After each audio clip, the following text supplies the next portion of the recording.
Assalamualaikum warahmatullahi wabarakatuh. Selamat pagi anak kelas 2. Bagaimana puasanya hari ini? Semoga tetap kuat dan semangat ya dalam puasanya.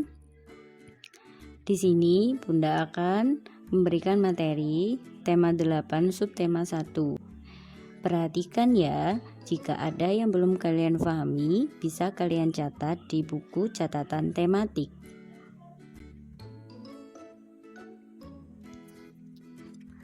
Ayo, kalian buka buku tema 8-nya. Di sini sudah Bunda berikan halamannya, materinya. Dari subtema 1 ada PB2, persatuan dalam keberagaman, penggunaan huruf kapital pada nama diri atau nama seseorang.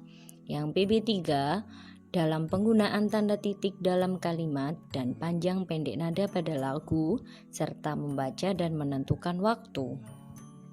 Di PB4 ada penggunaan tanda titik dalam percakapan dan menulis tanda waktu. Di PB5 ada penggunaan tanda tanya dan persatuan dalam kegiatan olahraga. Yang terakhir, di PB6 ada kalimat tanya, persatuan dalam keberagaman agama, serta mengenal tanda waktu 24 jam. Simak baik-baik ya. Jangan lupa, jika pembelajaran yang Bunda sampaikan ini ada yang belum kalian pahami, bisa kalian mencatat di buku catatan tematik ya.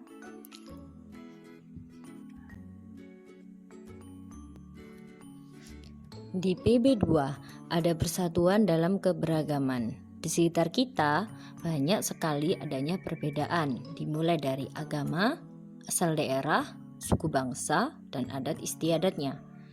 Karena perbedaan tersebut menjadikan bangsa Indonesia memiliki keberagaman dan sikap saling menghargai, saling menghormati, dan sikap toleransi dapat mewujudkan persatuan.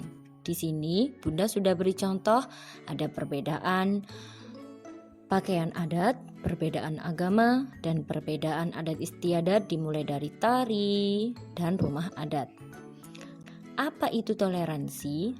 Toleransi itu sangat penting bagi kehidupan manusia, baik dalam berkata-kata maupun bertingkah laku. Karena toleransi itu berarti menghormati dan belajar dari orang lain. Kita menghargai perbedaan, menjembatkan kesanjungan di antara kita sehingga tercapai kesamaan sikap. Toleransi juga merupakan awal dari sikap menerima bahwa perbedaan bukanlah suatu hal yang salah. Justru perbedaan harus dihargai dan dimengerti sebagai kekayaan. Itulah ciri khas bangsa Indonesia kita, yaitu walaupun berbeda agama, berbeda suku, berbeda adat istiadat, tapi kita selalu toleransi sampai sekarang. Kenapa bangsa Indonesia tetap bersatu?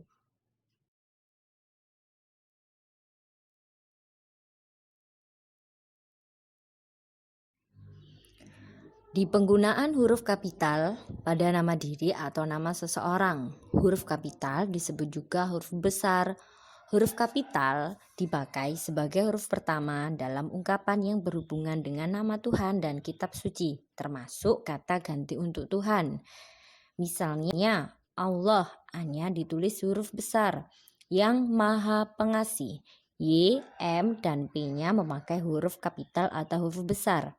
Bimbinglah hambamu, B menggunakan huruf besar, dan M-mu itu menunjukkan kata ganti untuk Tuhan, ditulis menggunakan huruf kapital, ke jalan yang engkau beri rahmat.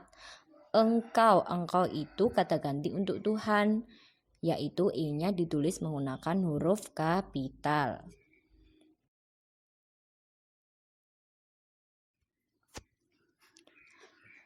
Di sini Bunda akan memberikan contoh pemakaian huruf kapital. Ada 5. Yang pertama, dalam pemakaian huruf pertama awal kalimat dan awal kalimat petikan langsung. Contohnya, dia membaca buku. Adik bertanya, kapan kita pulang? Itu menggunakan tanda petik. Dan yang kedua, huruf pertama unsur nama diri dan judul. meliputi nama orang, keagamaan, peristiwa, hari besar, geografi, organisasi, dokumen, bangsa, suku, bahasa, tahun, bulan, dan hari. Contohnya yaitu Amir Hamzah, Islam, Alkitab, Tuhan, Konferensi Asia Afrika, Bangsa Amerika, Bahasa Indonesia, Tarik Masehi, Pedoman Manajemen Mutu dan Lingkungan, dan ia tidak menggunakan huruf kapital ya. Yang berwarna merah tidak menggunakan huruf kapital. Nah, di sini ada tulisannya berwarna merah di kolom nomor 2. Itu tidak dipakai pada kata tugas, tidak dipakai pada nama orang yang merupakan nama jenis, tidak dipakai pada unsur nama orang yang bermakna anak dari, contohnya bin atau font dan lain-lain. Di situ, di pedoman manajemen mutu dan lingkungan dicontoh dan tidak menggunakan huruf kapital karena dia tidak dipakai pada kata tugas. Dan mesin diesel atau 5 ampere itu tidak dipakai pada nama orang karena itu merupakan satuan ukur. Abdul Rahman bin Zaini, bin yang berwarna merah itu tidak dipakai pada unsur nama orang yang bermakna anak dari. Berarti Abdul Rahman bin Zaini itu berarti Abdul Rahman anak dari Zaini. Bin itu digunakan untuk laki-laki. Bin tidak menggunakan huruf kapital. Yang ketiga, ada pemakaian huruf pertama unsur nama gelar atau jabatan yang diikuti nama orang atau yang dipakai sebagai sapaan. Ada contoh Sultan Hasanuddin, Gubernur Papua Barat, atau selamat pagi dokter. Dan yang keempat, huruf pertama kata penyapaan atau pengajuan termasuk kata Anda. Di situ ada contoh, silakan duduk Pak, apa yang Anda lakukan? Yang kelima, pada pemakaian huruf pertama unsur singkatan gelar. Di situ contoh ada Dr. Rudi M, ST, Sarjana Teknik MTI, dan CISA, CISA, itu untuk singkatan nama gelar. Di PB3 ada penggunaan tanda titik. Saat menulis sebuah kalimat, kamu juga harus memperhatikan penggunaan tanda titik. Nah, tanda titik digunakan untuk mengakhiri sebuah kalimat. Contoh, Fitri dan Komang pergi ke perpustakaan bersama. Nah, di situ ada tanda titiknya untuk mengakhiri bahwa kalimat itu sudah berakhir dan tidak ada lanjutannya. Tanda titik ditulis setelah kata terakhir dalam sebuah kalimat. Tanda titik juga digunakan dalam percakapan. Contohnya ada percakapan Rudi, Jonas, dan Benny. Wah, hangat ya berada di dekat api unggun. Jonas bilang, iya, kamu benar Rudi.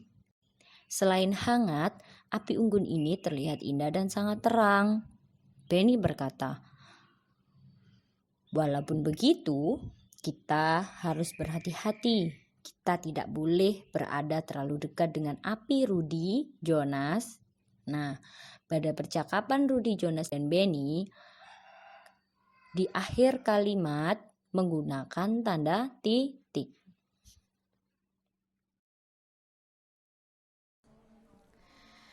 Nah, di sini kita akan belajar panjang dan pendek nada pada lagu. Nah, coba kalian buka buku pepetik kalian di halaman 10. Di situ ada lirik lagu berjudul Kasih Ibu. Masih ingat ya, kemarin kalian sudah praktek menyanyikan lagu Kasih Ibu. Nah, lagu tersebut selain memiliki nada yang kuat dan lemah, lagu itu juga memiliki nada panjang dan nada pendek. Nah, nada panjang seperti apa? Nada panjang dibunyikan satu ketukan. Misalnya di situ ada not 1 dan 3. 1 dibunyikan 1 ketukan dan angka 3 juga dibunyikan 1 ketukan. Nah, jika nada pendek dibunyikan setengah ketukan ya. Misalkan di situ ada contoh nada 4 dan 3. Berarti 4 sama 3-nya itu sama-sama dibunyikan setengah ketukan. Nah, kalian sudah menentukan panjang pendek pada lagu atau kuat lemah nada menggunakan alat musik ritmis, yaitu alat musik pianika. Kalian tahu pianika? Seperti piano tapi berbentuk kecil itu loh yang ditiup. Nah, selain itu ya anak-anak, nada panjang itu dinyanyikan dengan bunyi panjang dan nada pendek dinyanyikan dengan bunyi pendek. Nah, panjang dan pendeknya nada itu diatur dalam ketukan. Nah, makanya ada nada dengan 1 ketukan itu dibunyikan panjang dan nada dengan setengah ketukan itu dibunyikan pendek. Jadi, ketika ada nada panjang, misalnya ada contoh nada 1 dan 3, berarti 1 dan 3 itu sama-sama dibunyikan 1 ketukan ya. Ingat, apa bedanya Bunda? Ketika nada panjang ya 1 dan 3, di atasnya itu tidak ada garis. Nah, itu adalah nada panjang. Nah, apabila nada pendek, maka di atasnya itu ada garis. Maka dinyanyikan atau dibunyikan setengah ketukan. Ya, jadi kalian bisa membedakan mana nada panjang dan nada pendek, yaitu coba perhatikan lagi. Nada panjang dibunyikan 1 ketukan. Misalkan ada not, contoh not angka 1 dan 3. Di atasnya tidak ada garis, maka itu dinyatakan sebagai nada panjang. Atau tidak ada tanda titik setelahnya. Ya. Not angka ditulis angkanya saja dan tidak ada garis di atasnya atau tidak ada tanda titik setelahnya. Nah, apabila nada pendek ya, nada pendek misalnya itu ada not angka 4 dan 3, di atasnya ada garis, maka itu dinyanyikan nada pendek ya. Terdapat ada garis di atas 2 nada itu. Nah, itu adalah dinyanyikan nada pendek atau dibunyikan setengah ketukan.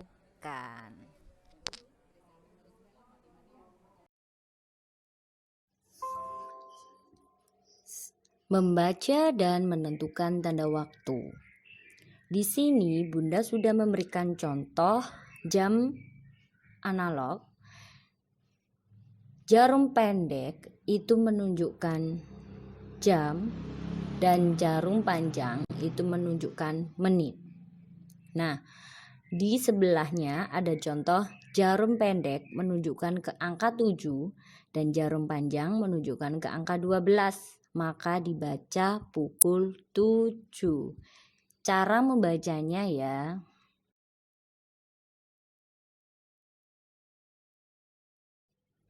PB 4. Menulis tanda waktu. Saat menulis tanda waktu pada jam, kita perlu memperhatikan angka yang ditunjuk oleh kedua jarum jam. Perhatikan contoh berikut. Yang pertama, jarum pendek menunjuk ke angka 3, jarum panjang menunjuk ke angka 12. Ditulis pukul 03.00. Yang contoh kedua, jarum pendek menunjuk ke angka 10, jarum panjang menunjuk ke angka 12. Ditulis pukul 10.00.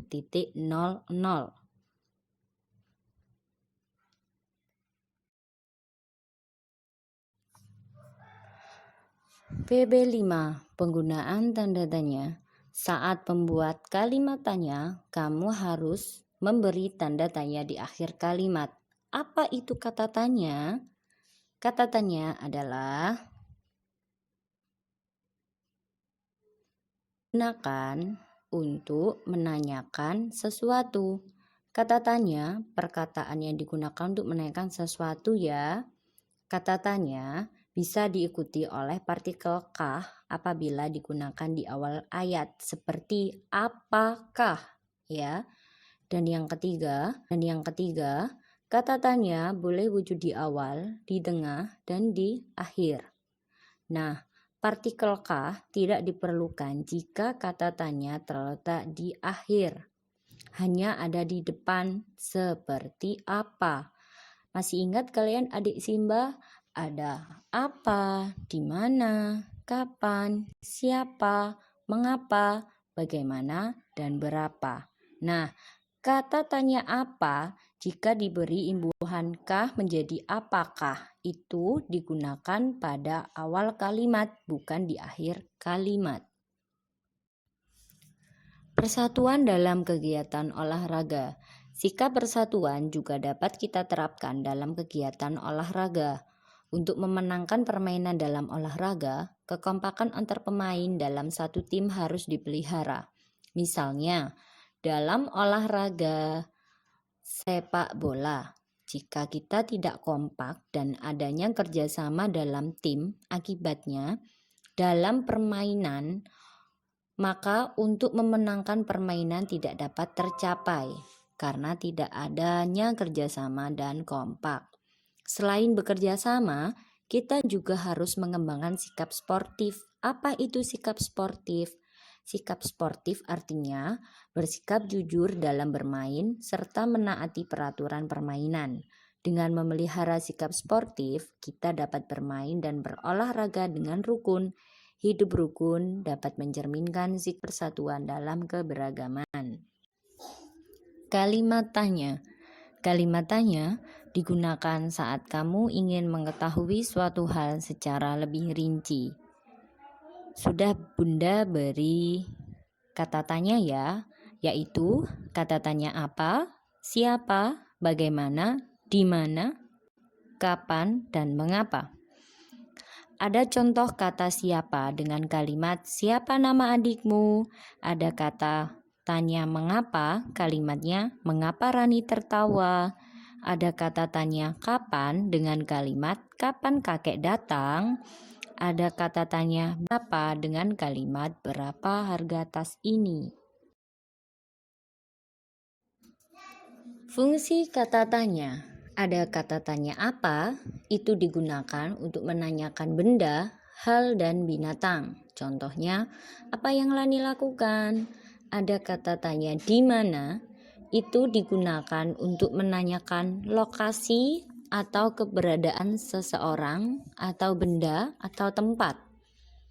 Contoh, Anda tinggal di mana? Yang kedua, di mana tasmu? Dan yang ketiga, ada kata tanya kapan, digunakan untuk menanyakan waktu. Contoh, kapan kita akan masuk sekolah? Kata tanya keempat, yaitu siapa, digunakan untuk menanyakan seseorang. Contoh, siapa nama adikmu? Kata tanya kelima, yaitu kata tanya mengapa, digunakan untuk menanyakan sebab atau alasan.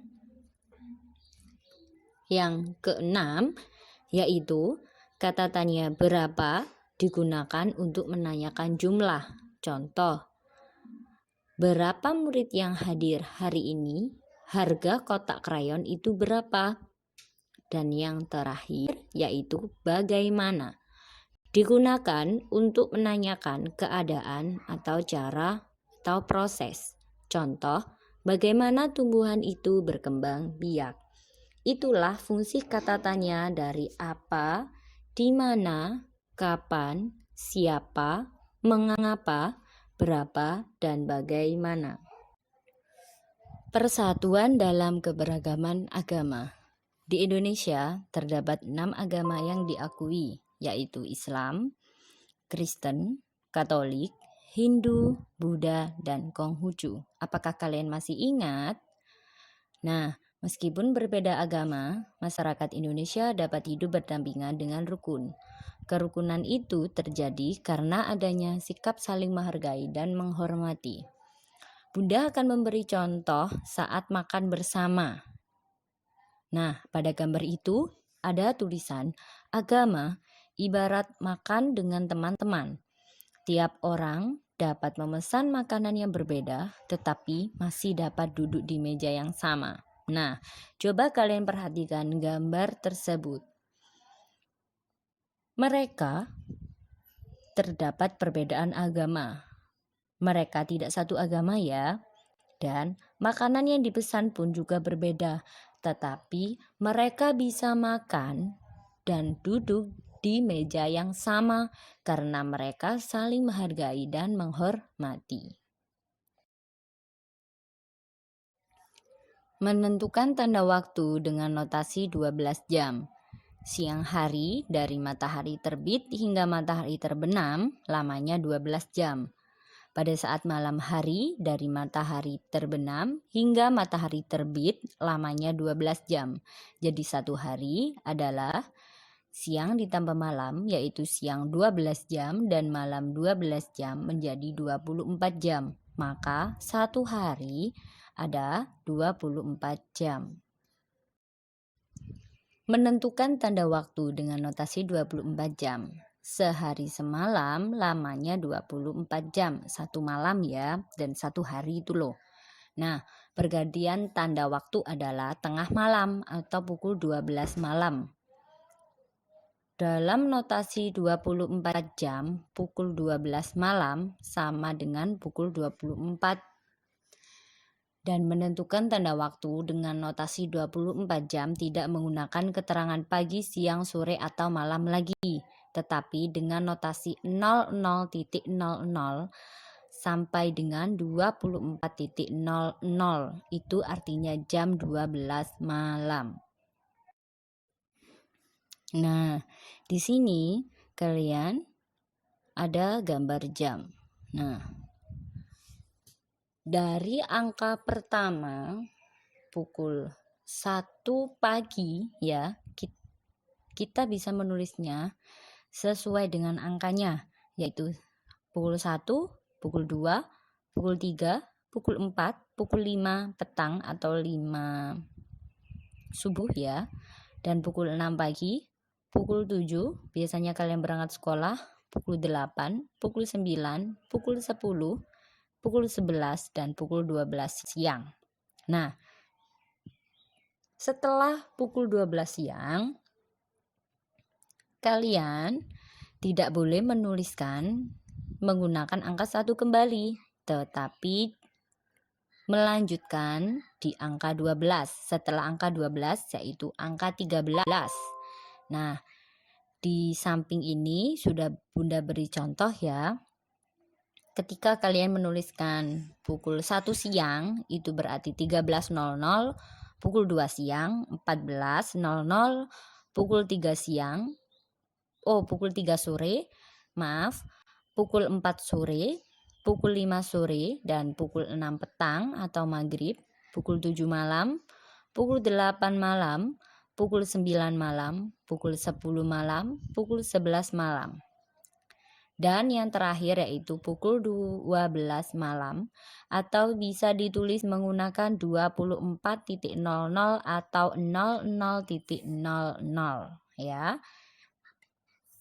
Kenapa? Karena satu hari ada 24 jam, yaitu 12 jam pada siang hari dan 12 jam pada malam hari. Contoh membaca tanda waktu 24 jam. Misalkan ditulis pukul 7 malam, yaitu pukul 19.00. Dapat dari mana?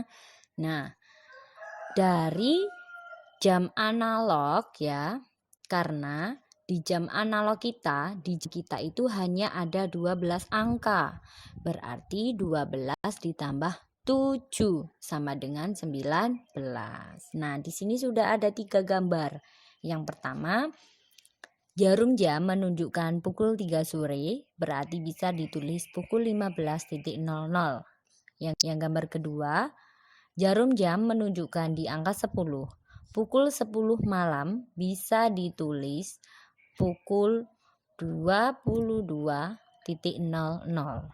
Yang ketiga, yaitu arah jarum jam pukul 7 pagi bisa ditulis pukul 07.00.